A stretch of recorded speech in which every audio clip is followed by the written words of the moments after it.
One lady who's actually a millionaire was saying, I hustle like I don't have money to pay my rent at the end of the month. Imagine someone is a billionaire already, but they're telling you the hustling that they do every day is because they are not sure that they are able to pay their rent at the end of the month. They own houses, they own properties, they own businesses, they own thousands of employees, but they still hustle hard like their life depends on it. So it is your business who I play with, who I hang out with. It is your business because we are one flesh, we are one person. So if I hang out with the wrong crowd, it will affect you also. It will affect our relationship as well. So it's very important for you to want to know who I'm hanging out with. Yes. What are we talking about? Where do we meet? What do we do and everything? I have the right to know who you are hanging out. You are my husband. You are my person. We are one person. So I have to know. Don't be afraid to start afresh. Don't be afraid to regroup. Don't be afraid, because sometimes when you take that step back, when you go ahead, you go in full force. It's like a sling. When you pull it, it gets that power and momentum and strength. Then when you release it, it goes very far.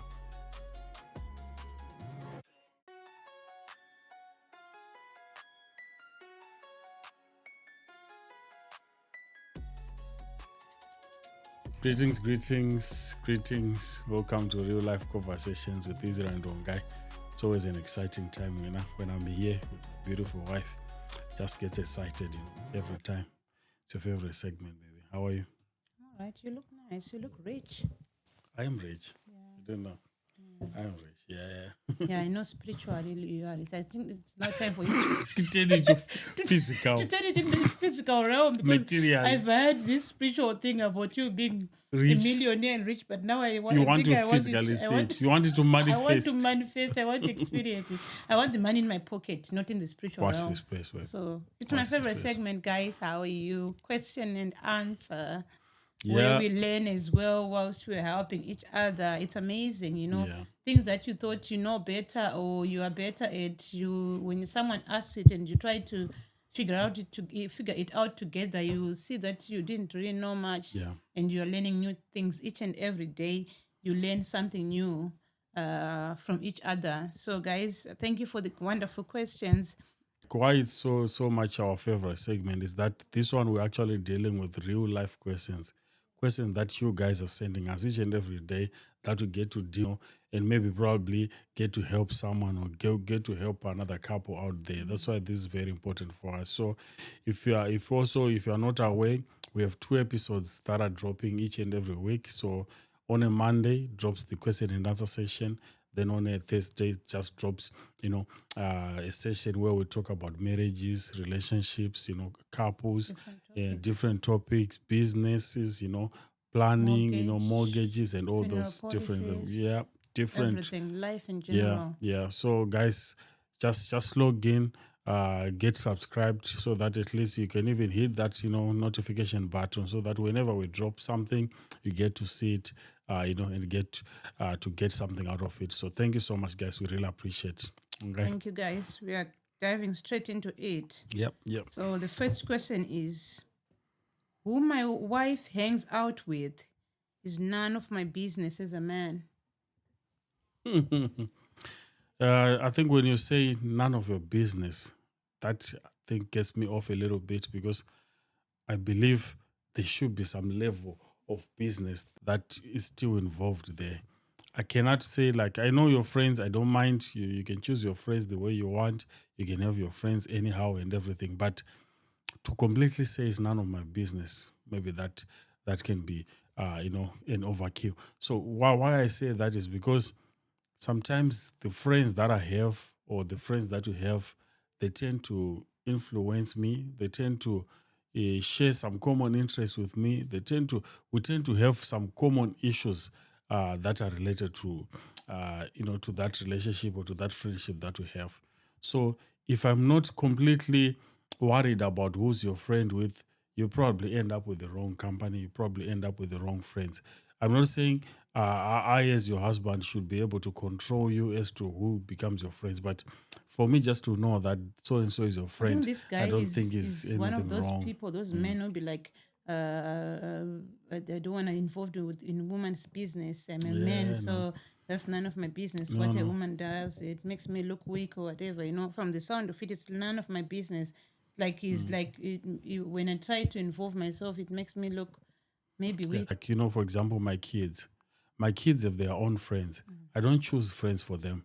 I do. But yeah, I think you can try, but you won't really succeed in choosing exactly. But what I'm trying to say is that even if they have their own friends that they choose or that you guys choose among yourself, I just need to know who my son's friend is, who my daughter's friend is. I just need to know. I just know where do they come from, who are their parents, Exactly, that's and stuff choosing. like that. So I get to just know that little bit. You can have your own friend and everything, but I just need to know, is your friend married or guy? Is your friend for marriage or against marriage? Is your friend for business or against business? Is your friend, what type of conversation do you have with your friend? And what type of activities do you enjoy? Maybe your friend likes you to party. Is this something that I want also as a husband for my wife to be partying every other weekend or every weekend or every Friday? So those are the kind of things that I would just consider. Yes, if that's what I want, that's fine. But all the same, I just need to get to know who your friend is. And for example, if I actually notice that friend that you have, Ongai, no matter if that's your friend, but I can tell that, my wife never used to be like this or never used to do this before they actually met this person. Now they seem to have changed their behavior, their character, the way they talk to me, the way I can just tell that there is some certain influence happening to my wife or to my son or to whoever is having that relationship. So in that case, that's where I get also involved to say, baby, I think something is happening. I know maybe you don't necessarily get told what to do by anyone, but I think your friend is probably influencing you in a way without you even noticing. When we got married, you and me, we became one flesh. Yep. One person. Yep.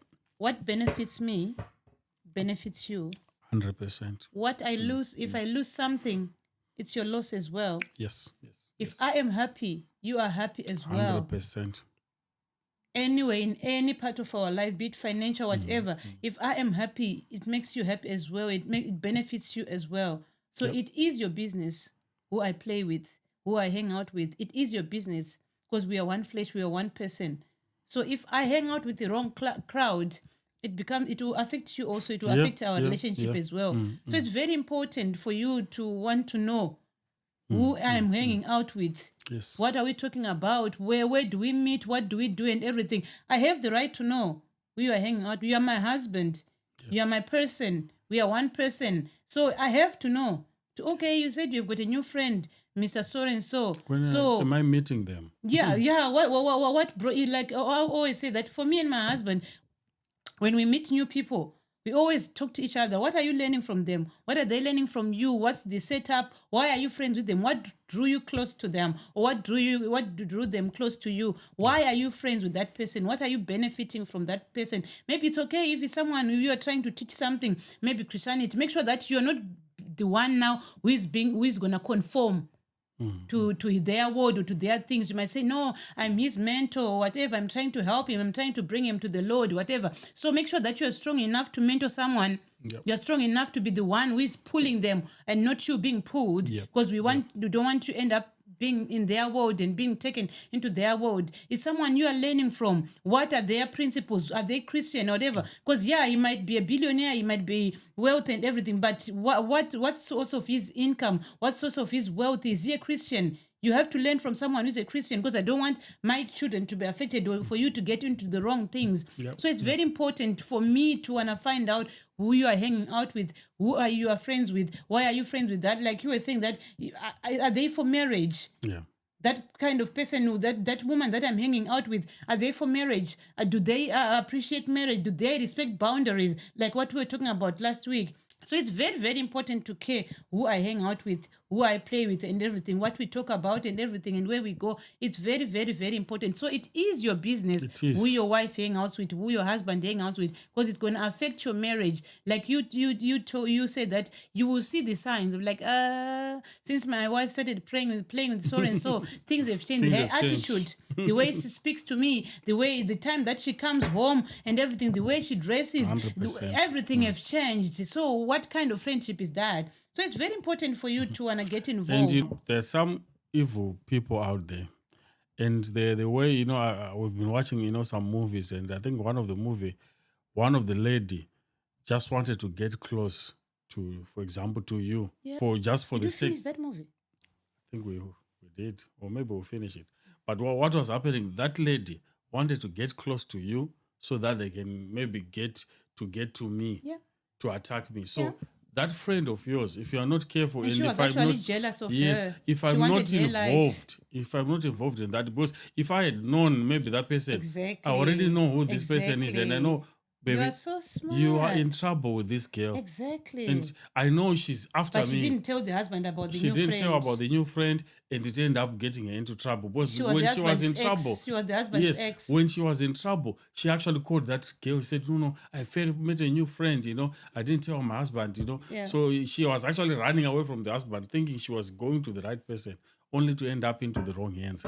So maybe that friend of mine that I found that I don't introduce to you is actually just after my wife. Exactly. They're just looking for a time to strike. They just want to get close. So just be careful.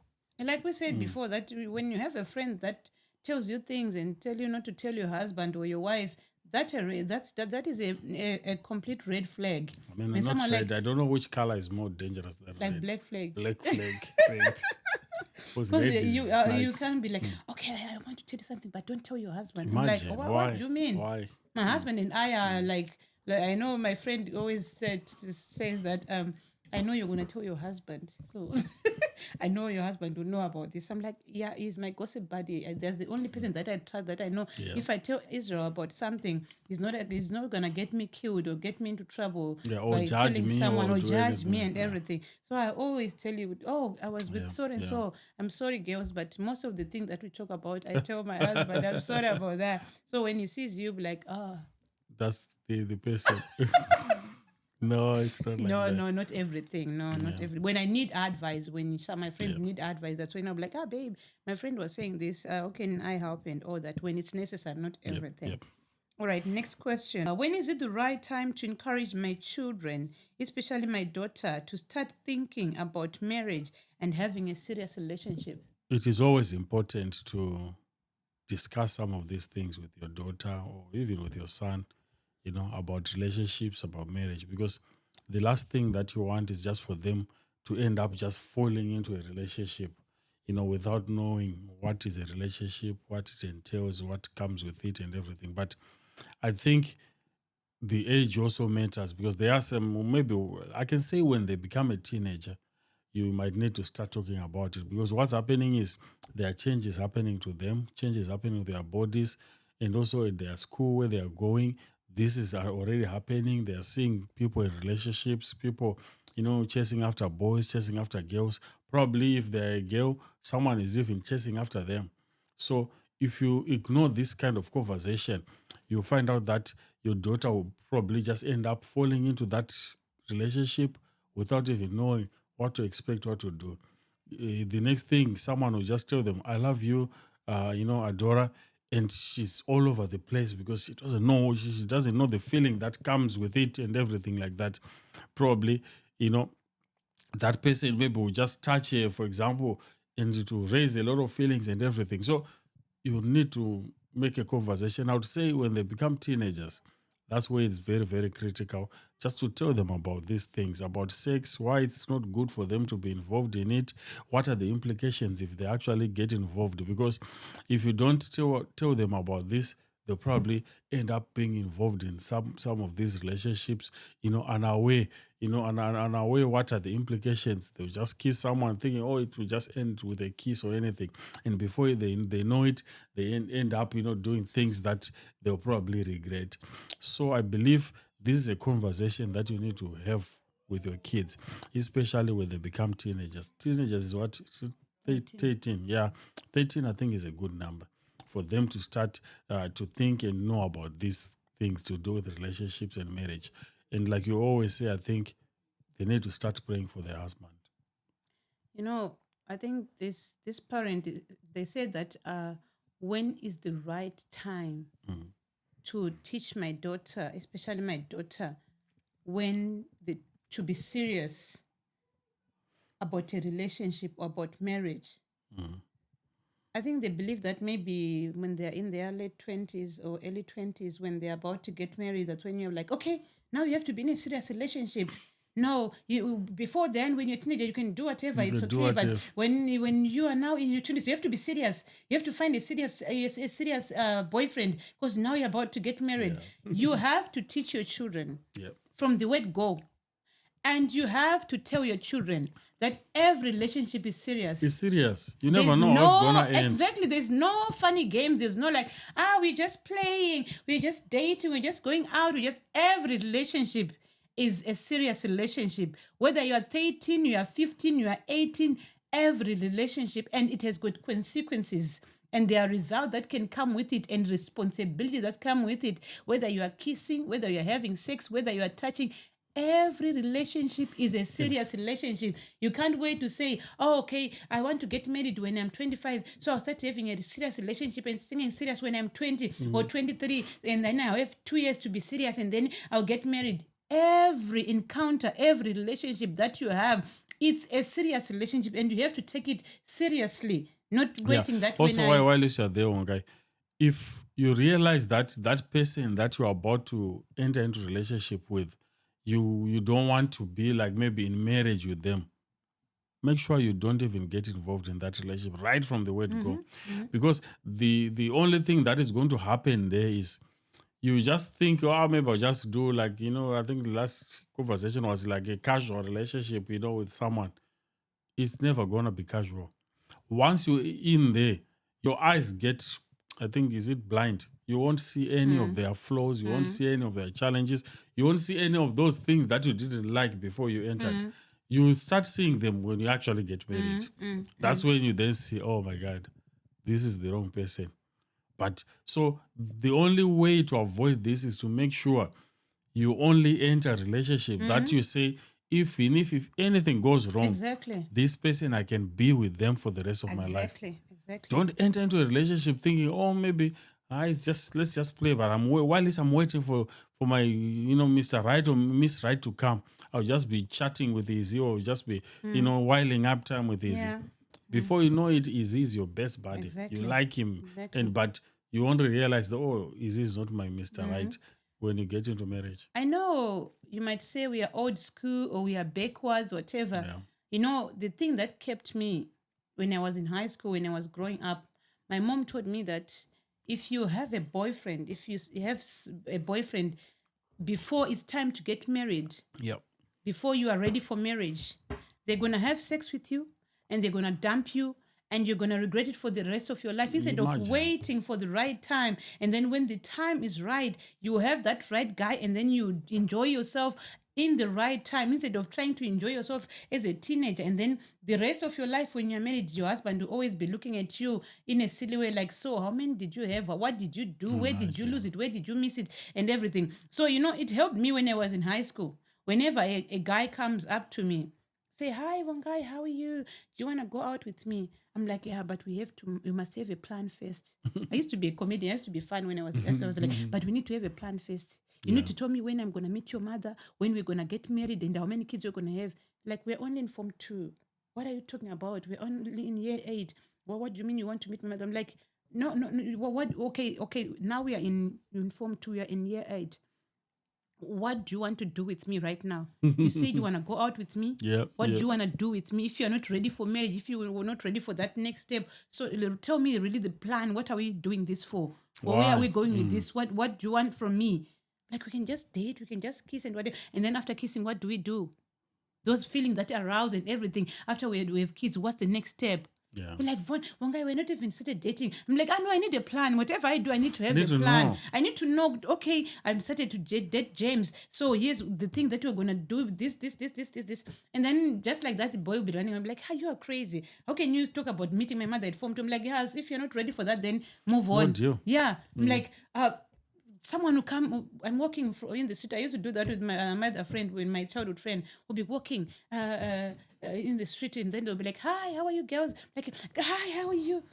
They'll be like, you like me, I like you too. So what are we gonna do it? I'll just make fun, So that silliness also kept me safe and also kept boys away from me. Like, I need to know. But no, So they you think have to you're talk. serious. Yeah. So every relationship is serious. So you have to talk to the person. Okay, you say you wanna go out with me.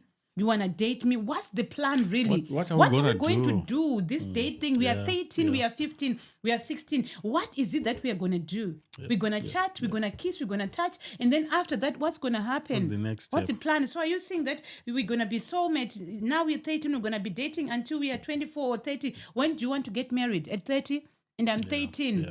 So are you going to wait for are you going to date me for 17 years before we can get married? So always ask for the plan. Ask him. Ask her. Okay, I've heard you. You like me. You said I'm pretty. So what's the plan? What are we doing? So every relationship, my daughters and sons, every relationship is a serious relationship. There's nothing like we are having fun, we are just playing, whatever. Every relationship that you get into is a serious relationship. You never know where it will take you. I always tell my children, I'm like, I'm not ready to be a grandma. I still want to enjoy my life. So no sex before marriage, no doing funny stuff, and don't go to environmental places that will put you at risk of having sex with someone or doing bad things. So always ask the person, what's the way forward? Why are we dating? What are we doing this? What's the plan? Ask them. And if they're not serious, they'll flee. They'll run away. Yeah, so I think just to clearly answer your question, you can start now, depending with how old your daughter is. As long as they're ready to date, as long then as they're ready for a serious dating, relationship. as long as, because the only challenge that we have now is that technology and all these computers, television and everything have made people or kids aware of things that they normally shouldn't be aware at that age. But now they know it. So if you are not going to be the one to talk to them about this, to teach them about this, that TV is going to teach them. That television, those cartoons, those things that they watch on the TV is going to teach them. So it's better you be the one to talk about it. It's no longer something that you can be shy about, really. It's now all over. They know it better than you most of the time. No, I can really hear that thing that people say about me. What did they say? That I speak too fast. Is it too fast? I get too excited sometimes, when I have a thing that I want to say, I keep going. You want to go? I wish I could slow down and speak slowly. But when I try to speak slowly, I'm afraid that I'm going to forget what I want to say. Because it's coming from the inside. And no, you're all right, I think. Yeah, sure. You're Because okay. people be like, it's too fast. You are too fast. Please, just bear with her and listen faster as well. Please listen faster. She's fast. Sorry, guys. You listen faster as well. I'm learning. I'm trying to speak to slow slowly. it down. I'm trying to slow down. I'll really try and learn. Because if she slows it down, she'll probably be boring. Yeah, and I'll forget the other things that are very important. So when you see me going on, it's something that have been revealed to me, and I'm passionate about it, and I'm feeling it, and I want to take it all out and make sure that I help someone out there. You hear what I'm trying to say. So whenever you hear me speaking fast, just know that there's a nugget there. There's something important. Try and listen. Listen fast because. Because there's something that is very fast and very important that you're gonna get from there. But I'll try to slow down. You said we must regroup when it comes to careers, especially abroad. If what I did before is not working, my question is it okay to follow the same career path as a couple? We become both marketers, we become both nurses, we become both social workers because that's what is paying here right now. Is it okay for us to do the same thing?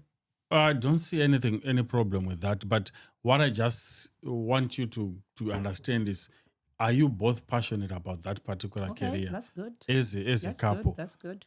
To be in the same field, it's actually good. You get to share things, you get to share knowledge, you get to share ideas. Even if you want to go maybe separate ways and do business, You know that industry very well, whatever it is that you are doing. You can actually go full force there. One becomes a managing director, one becomes the operations. It becomes easy because both of you know the same stuff. But the only issue is, are you both passionate about it? Do you enjoy doing it together? Do you, not necessarily together, but as an individual, as wife, as husband, do you enjoy what it is that you want to do? But one thing also that we want to add on to this is that it doesn't matter what age it is that you are in. It doesn't matter, or what level in life are you in. You can regroup it. Oh yeah, that's it. You can actually regroup and start afresh and start something completely different and new that can even make you enjoy it more than like even your previous profession or previous job. You can start afresh. I remember this story that is told about, the owner of, I think, is it KFC?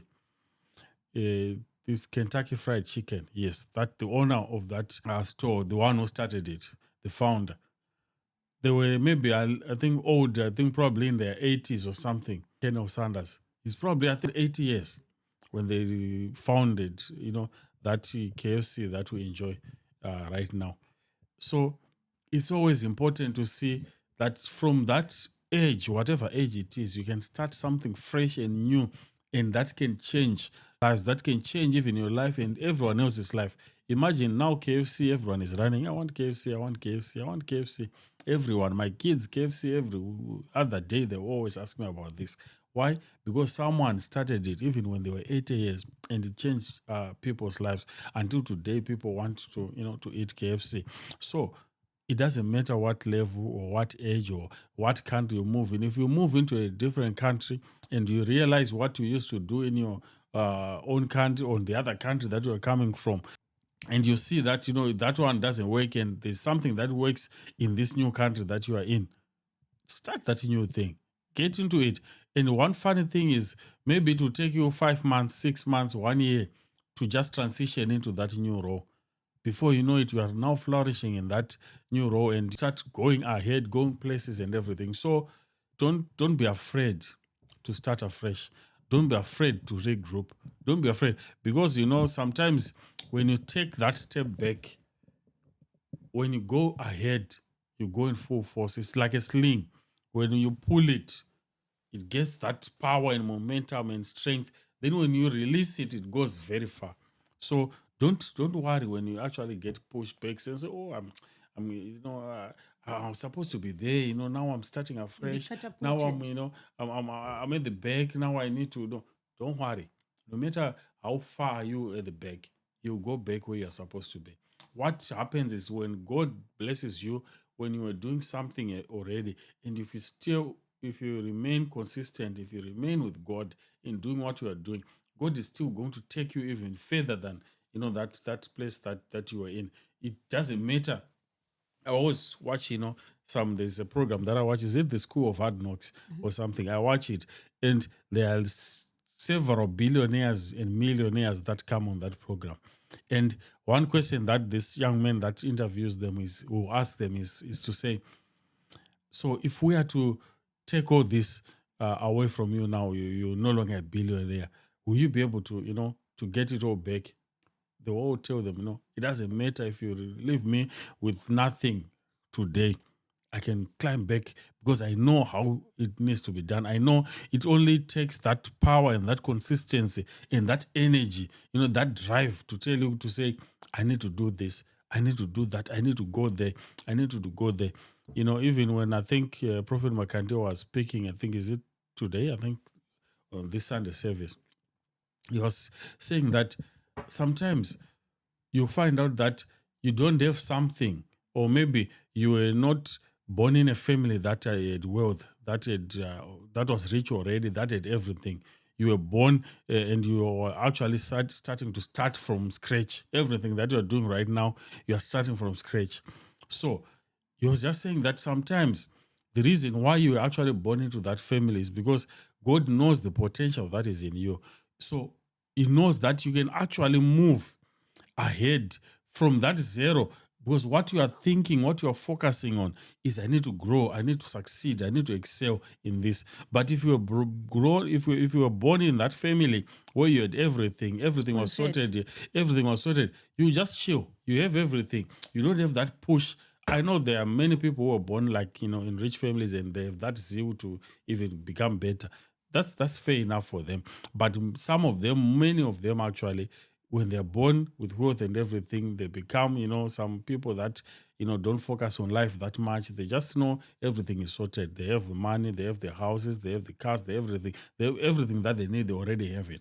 But when you are born and you don't have all these things, so your focus is on getting some of those things that you need in your life. So that zeal and focus and that drive will get you to become even, billionaire, millionaire. So many millionaires that are actually watching on that program that I mentioned is that they were not born in houses where they have millions. One lady who's actually a millionaire was saying, I hustle like I don't have money to pay my rent at the end of the month. Imagine someone is a billionaire already, but they're telling you the hustling that they do every day is because they are not sure that they are able to pay their rent at the end of the month. They own houses, they own properties, they own businesses, they own thousands of employees, but they still hustle hard like their life depends on it. So that zeal and drive will just keep you moving on the right direction. Yeah, I remember, when I was doing my undergrad, I was learning with people who were in their late 50s, in their early 60s and everything. You'd be like, why are they doing this and everything? They are so old, but they are passionate about it. They still want to do that, even though they had good jobs. Just learning new things is very important. It keeps you busy as well, and it keeps you developing. Because now, if you say that I'm the director in this company, there's no need for me to learn and everything, there will come these small boys with their degrees and everything, and they'll take over. So it's very important to keep on developing yourself. Yeah. Okay, going back to our question, about following the same career path as a couple, I have a kind of a different opinion when it comes to that. What if we both get into the same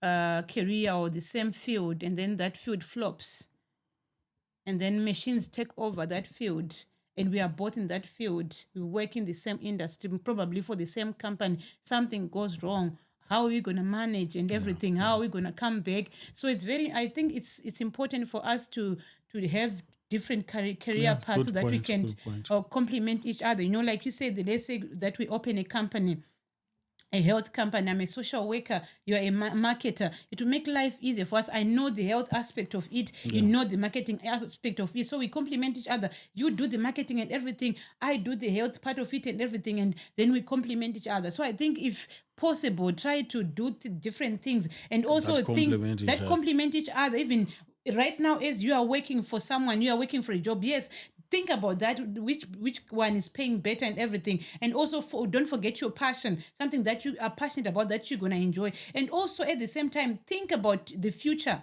Okay, we want to do these things. What line of business are we going to do? If we're going to start a business, what are we going to do? And we are studying this, we are doing this right now. How is it going to help us? Is it going to point us in the same direction? Is it going to help us start our business, our real estate business, our healthcare business, our plumbing business, whatever kind of business that you're doing? Make sure that as you align yourself right now, as you're rebranching, regrouping from whatever you did, make sure that you're planning also ahead. Okay, right now we want to make money to raise our kids, to raise our family, to raise money for mortgage, to raise money to start a business. We have to make sure that as we study, we have to make sure that we are aligning ourselves also for the future and for the kind of thing that we want to do. So it's very important to say, okay, baby, you do marketing, I do this, I do whatever, construction, and then you complement each other. You meet each other halfway, you challenge each other. Because sometimes, if we are both marketers, we might hit each other's heads. Like, I know better, I did also marketing, whatever. So if we are different people, we have got different passions and different, because I don't think I know there are people who are into finance, who are married, who are doing very well, people who are both accountants, they are complementary, that they do well, it's fine. But if you're saying you are regrouping and it's okay to have different views, to have different things that you can complement each other, your company can grow. Because if we are both marketers, we're going to need someone who's going to do the other thing and everything else. But if we already have different careers, it will make life easier for us to manage the business that we're going to do, it becomes easier. Instead of us being both marketers, we're going to market, so he's going to do the other aspect. So you might need to, for us to have different things, so that for that time we can be able to manage and lift up before we start employing people and everything. So complementing each other is also very important. I get your point is very, very valid, because you are more like saying, don't put all your eggs in one basket. Put them in different, so that at least if that other venture doesn't work, you have someone to fall back. So it's very, very important. Yeah, very, very valid point. Moving on. Sorry, my new tablet that I was bought for is locked. I will not remove that. I will just leave it there. How do you navigate boundaries and expectations around friendships with ex-partners? I'm an ex. Our ex. You want me to have friends with my ex? That's not what I want. This is a question from a viewer. They're asking that, how do you navigate boundaries and expectations around friendships with ex-partners? It's not happening in my house, but someone is asking. No, it just depends what type of ex-partner is there. If it's an ex, as in you were married before, that one there's already some relationship that is there. So sometimes probably there are kids there, so you're probably gonna get in touch. But the best way is, if you are now married to another partner, try to introduce your partner to that, ex of yours, so that at least if there's any communications, it doesn't go, underground. It has to be above board. Everyone knows what's going on. Everyone knows.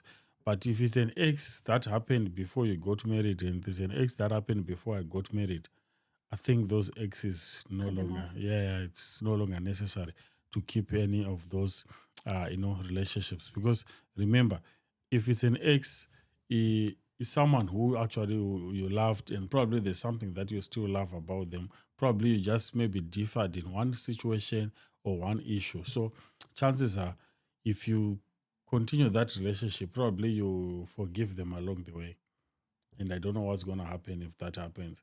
You forgive whatever it is that caused you to be exes and stuff. So if it's an ex before you got married, the best way is just to cut them off. Yeah, don't turn them into friends. I know people nowadays, they'll say, no, they're just now my friend. It's no longer, we are no longer in relationship. Not they in just my house. it's just my friend Not in anyway. my house. So the challenge that's gonna happen is probably one day you'll fall back in their arms. Because like what you said, baby, that maybe you fell out because of a few things that you didn't agree with. Maybe those things they were good at, they are my weaknesses. Imagine. And you're still in touch with that ex, and you know how good she is at that thing and doing those things. And you know how awful I am on doing those things or doing that thing. And obviously, you're still in touch with them. What are you talking about? What do you talk about your ex? They are your ex for a reason. If they were that good, you should have been with them. But now that they are ex, let them be an ex. Like you said, that the only kind of ex I would tolerate in my house is when there are kids involved. Yeah. If there are kids involved, I would tolerate that ex. But if there are no kids involved, cut them off. I don't want to hear about it. I don't want to see about it. If you were friends on Facebook, you are unfriending them. You are removing, you are deleting their number, everything. Cut them off.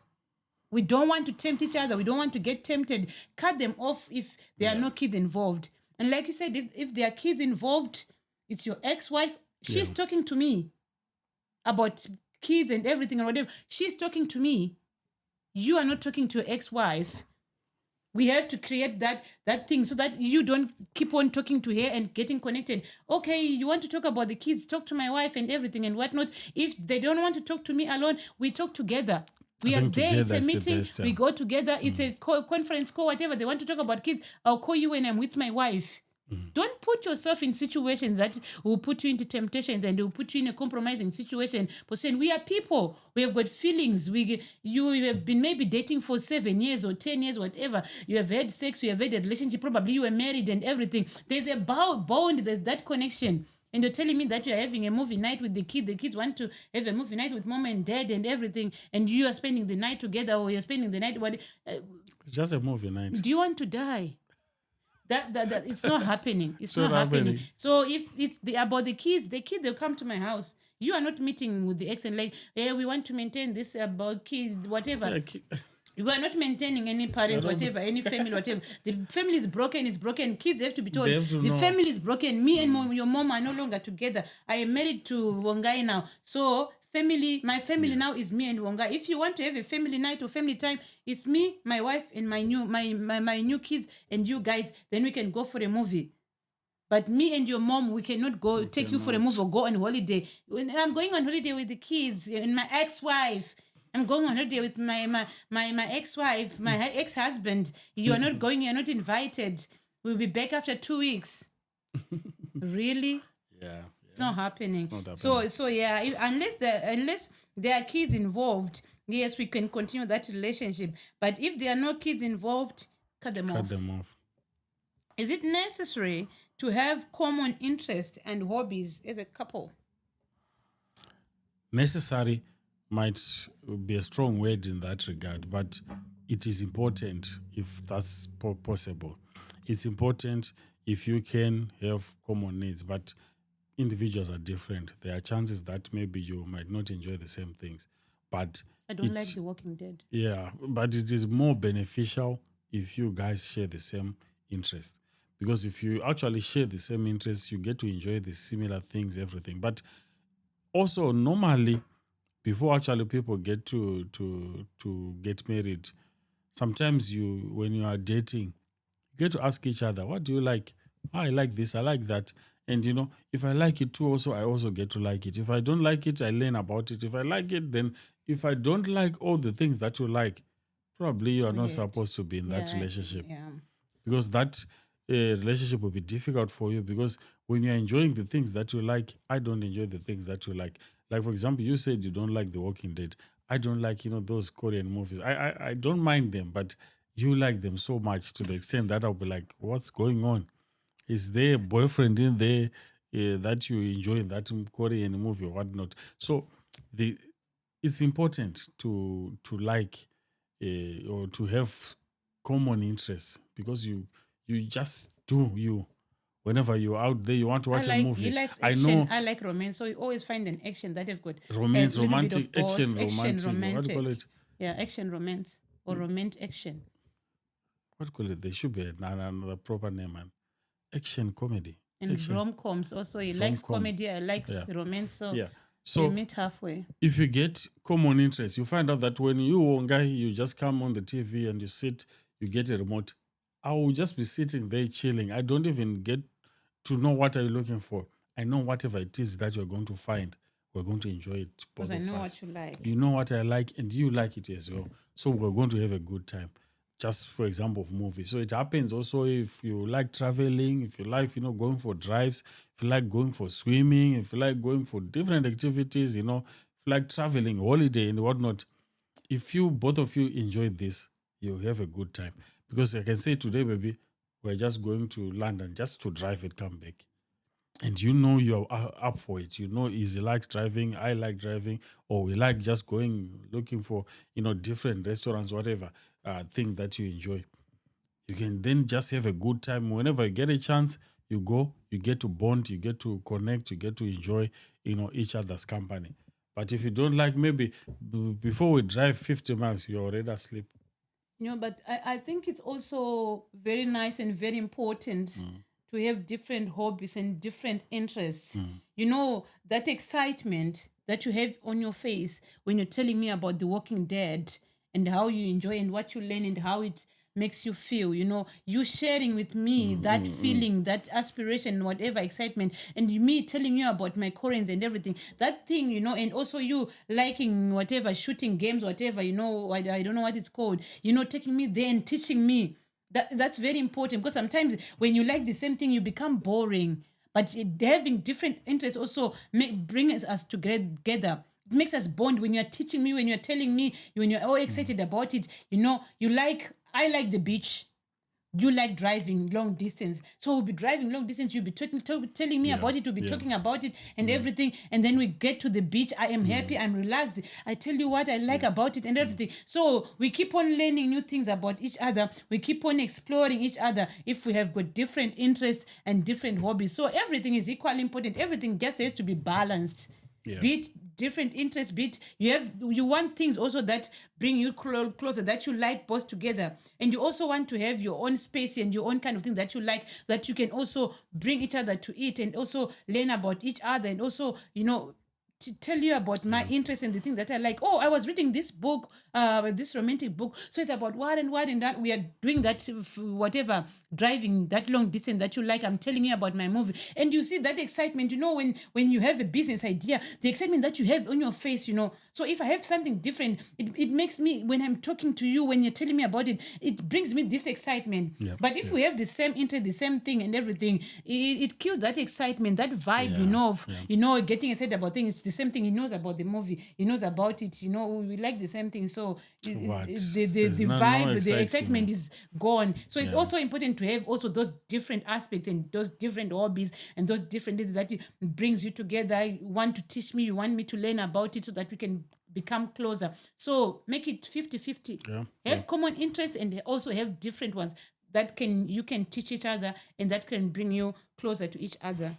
And also, very important, if you don't like something maybe that your partner enjoys actually, you don't have to shut it down, to say, oh, why do you enjoy this? Oh, this is bad. Oh, why are you enjoying this? Why do you like why do you like all these things and everything? No. If you don't like it, that's fine. There's sugar. You put it in there. Yeah, for you. Too much of it, actually. Is it? So you need to just say, okay, baby, you like this. Oh, even if you don't like it, don't shut it down and say and make your partner look bad, like they're doing something wrong or anything. Like they like it. That's fine.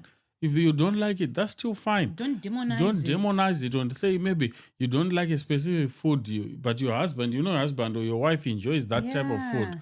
Oh, why do you enjoy this? Oh, what is this? You won't even cook for him and you don't want to cook for them, or you don't want them to buy it. When they actually say, I'm craving this, I want to buy this. Then you start saying, oh, why do you like this? Oh, you should not eat this. Don't like sand on my feet. I'm not going to the beach. Don't go by yourself and everything. Why do you go there? I don't like people to see people. That's why marriage is about sacrificing and compromising and everything, That's how marriage is. And you learn something, you probably end up liking going to the beach and everything. So don't demonize things that your partner like and everything. Try to find out why they like it so much. But as for The Walking Dead, it's not happening. It's not happening. It's scares everything out of me. I last watched it for I think it's about a year ago. I should watch it now because I saw there are some new ones. Is it? Yeah. Yeah, when I'm not here, right? You can enjoy it. No, I can't. They really freak me out. I can't look at that. They're advertising some new that are like focused on one particular boss. There are many characters in there. So each character now they have their own movie. Right, I haven't watched those. I should watch it now nice. that you keep on talking about it. Okay, moving on. Is it essential for couples to have separate friends? I have my own separate friends. I have my own social life. I do my own thing, my social life, and you do your own social life and your own friends. When you are going out, you go out with your friends. I go out with my friends, separate ways. No, when you go watch soccer, I'm going to the club or something with someone else, with my friends and stuff. What do you think about that? It just depends. Both there are some days where you want to go ladies' day night out. Like I think the other day you went out for a spa day or anything like that. Nothing wrong with that. I'm cool with that. I can just chill if I'm not going anywhere, or I can go to my friends and we can watch or discuss about business or anything. That's fine. But if you have common friends, that is always the best. Like especially if you're a couple, you have also couples that you can relate, that you can just enjoy each other's company, share ideas, talk, just have a conversation together while you are there. I'll be speaking and, chatting with the guys. You'll be chatting with their wives and stuff like that. If it's something that you can have, this is actually something that can help your relationship, especially in these parts of the world where it's very difficult to have enough time with each other. If you actually get to find couples and families that you can relate with, that you can share time with and everything, that's actually good. But there's nothing wrong, in my opinion, to actually have, your own friends, or to have friends that you can say, today, baby, I'm just going to have this activity, or just going to just go for a kitchen party or whatever, a birthday party of my friends. And if I'm not invited, I don't mind at all. If it's that's as long as that those kind of friends, you're just having that kind of relationship for the right reasons, I don't mind at all. I don't think it's okay for, unless maybe it's only for ladies. But if it's a birthday party for my girlfriend, and there are also people of opposite sex there invited, it's or a mixture of men and women going to that party, and then I don't go with you, where there are other men saying because my friend doesn't want you to come there, but he's also invited other people. We have got their boyfriend and girlfriend, and then I don't think I'm comfortable with No, that. I don't think there will be any party like that. I don't think I'm comfortable with that. Yeah, plus I don't think it won't happen, because there's no way that they can invite you and not invite it's me. Very possible. And then invite other boys It's very well. possible. It's very possible. No, like for example, I wouldn't be comfortable with you having a social life where you go to a club with your boys. It's a strip club. You say we want to watch football in a strip club. You're with We'll be watching football. your co-workers maybe, or your friends. You'll be like, we would like watching football, but we want to watch it in a strip club. I don't think that's a good social maybe they life. have That's the not best TV. No, it's not about the TV. It's now about those girls dancing on poles and everything and whatnot, putting money near their G-strings and their bras and everything. They are whining their ass in your face. Have you been and to a everything. strip club? I've seen it in the movies. So it all depends on environment. I don't care if you go to a club or to a pub where you watch soccer with your friends and everything, and then you come home. But when it becomes a strip club, you're a married man, you're a Christian, and you're telling me that you enjoy watching football in a strip club. It doesn't make sense. Yeah. My friends are inviting me to go to a club with them, and then they don't want me to invite you. It's a club where there's men and women there and everything and whatnot. I don't think that's okay. So it all depends on the setup. Like you said, that I went to the spa with my friends, my girlfriends, people that you know, people who are also married. Some are single, but you know them. You know everything about them and everything. You know the setup, the environment that I was in, and I told you everything about it and whatnot. Yeah. So if it's an environment that like that, then it's fine. You can have that separate social life and everything, friends, whatever. But when it comes to a place where you say that environment, there are women involved in like a strip club, you going to a strip club, I'm not comfortable with that. Me going to a club where there are men involved in everything, I'm going there with my single friends, and I'm not single, but they're probably all single. It doesn't make sense. It's not. If they are single, they're probably searching. They want. I can go with you. I like my single friends and everything, but I cannot leave my husband just because they are searching. I can go with you. We can drink and everything. We can have fun, have drinks, whatever. But if as long as the environment has got people of the opposite sex, and you are not going by yourself.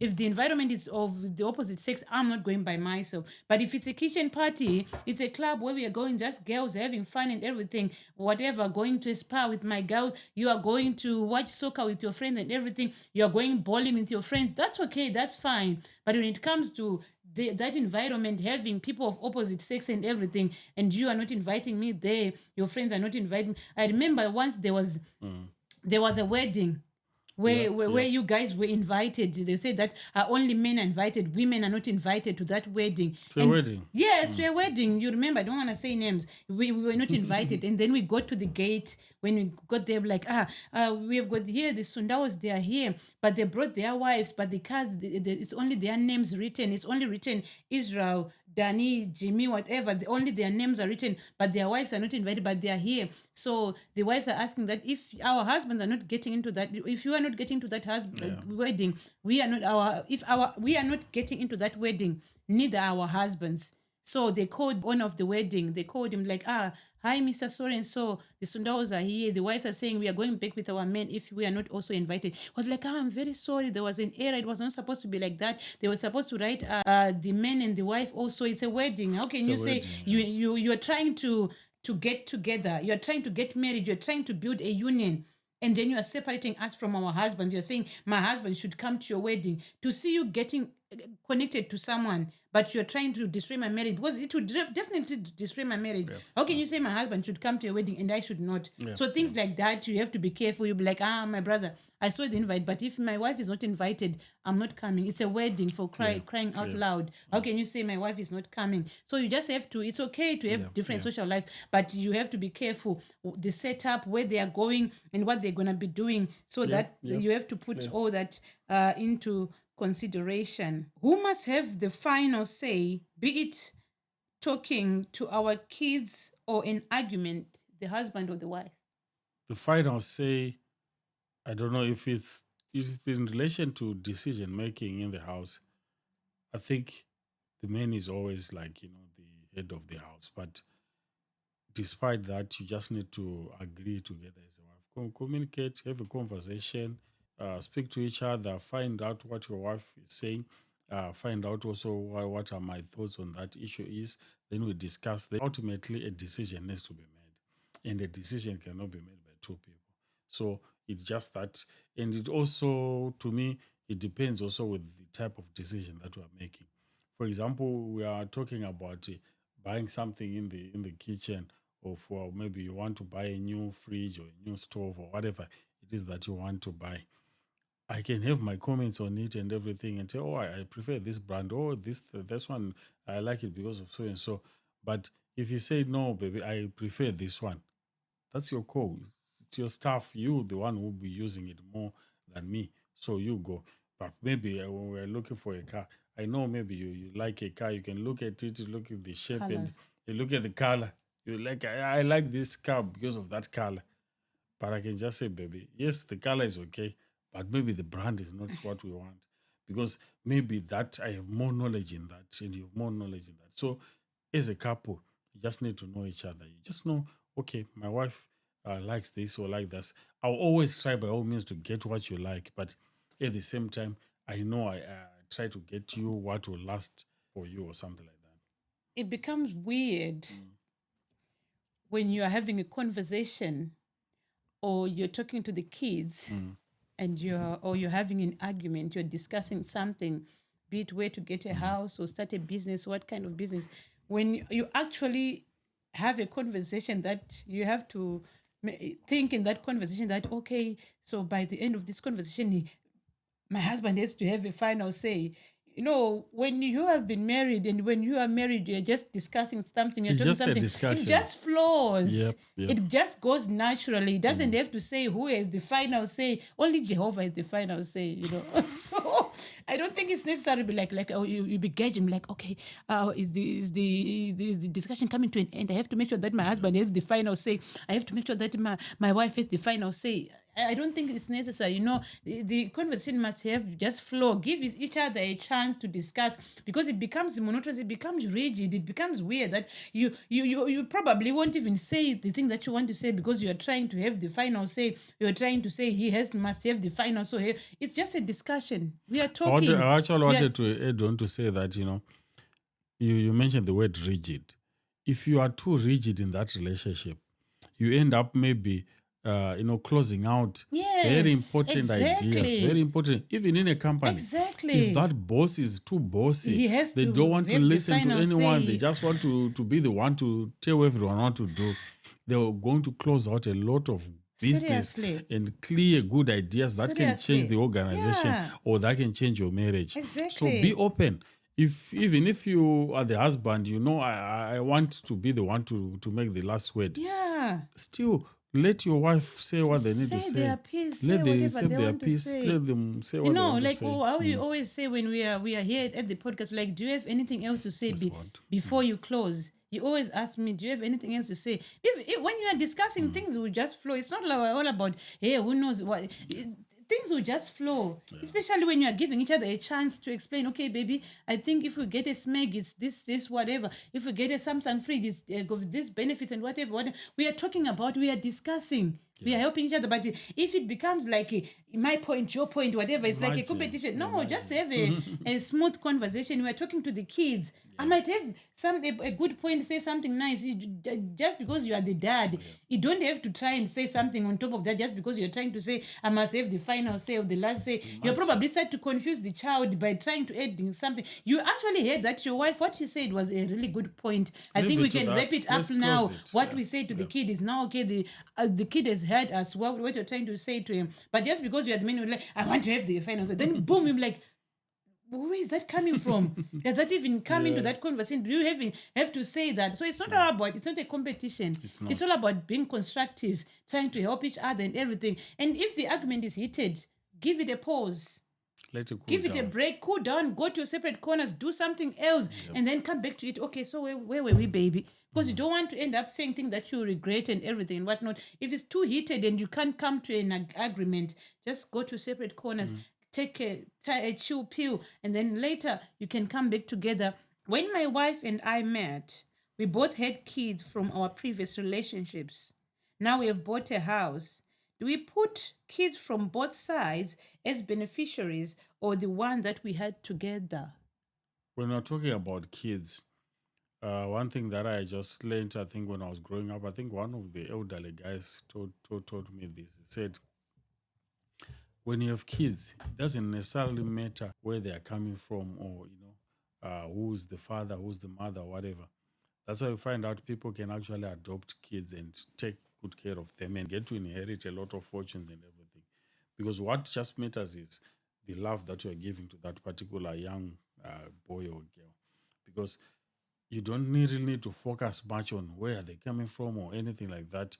If you've actually accepted them in that relationship that you have created and you said, these are my kids, you call them your kids, they probably, if it's me, they probably carry my surname now and everything.